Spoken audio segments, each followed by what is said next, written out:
వృశ్చిక రాశి వారికి శ్రీ విశ్వావసు నామ సంవత్సరంలో జరగబోయే ప్రధానమైనటువంటి విశేషాలు కొన్ని మనం పరిశీలన చేద్దాం. ముఖ్యంగా ఈ విశ్వావసు నామ సంవత్సరంలో వృశ్చిక రాశి వారికి ఆదాయం 2, వ్యయం 14, రాజ్యపూజ్యం 5, అవమానం 2గా ఉంటుంది. ఈ సంవత్సరం గురువు రాహువు వీరిని బాగా కూడా పరీక్షిస్తారు అని చెప్పొచ్చు. ఇది ఒక పరీక్షా కాలంగా ఈ రాశి వారికి చెప్పక తప్పదు. మే 14వ తారీఖు నుంచి అక్టోబర్ 18 వరకు, తిరిగి నవంబర్ 11 నుంచి అష్టమ గురుదోషము, అలాగే మే 19 నుంచి సంవత్సరం అంతా అర్ధాష్టమ రాహుదోషం వీరిని ఇబ్బంది పెడుతుంది. కాబట్టి గురు రాహుగ్రహాల యొక్క సంచారం వీరికి ఈ సంవత్సరం అంతా అనుకూలంగా లేదు కాబట్టి జాగ్రత్త పడడం మంచిది. ఆర్థికంగా పెద్దగా ఇబ్బందులు ఏమీ ఉండవు, కానీ ఖర్చులు మాత్రం అధికమవుతాయి. దీనివల్ల సతమతమవుతారు. నిరుద్యోగులు వచ్చిన అవకాశాలు సైతం తిరిగి చేజారిపోవడం వల్ల నిరాశ చెందుతారు.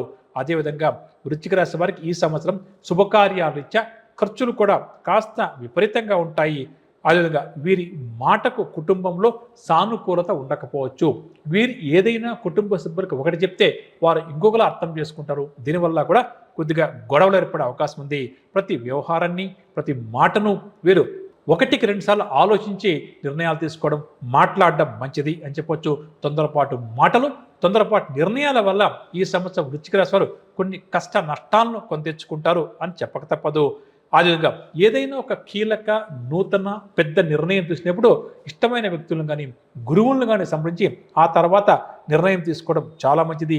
స్నేహితులతోటి, సన్నిధులతోటి అకారణంగా కూడా వైరం ఏర్పడే అవకాశం అధికంగా ఉంది. ఇక వాహనాలు, భూములు కొనాలన్న ఆలోచన అధికమవుతుంది. అటువైపు అడుగు ముందుకు వేస్తారు.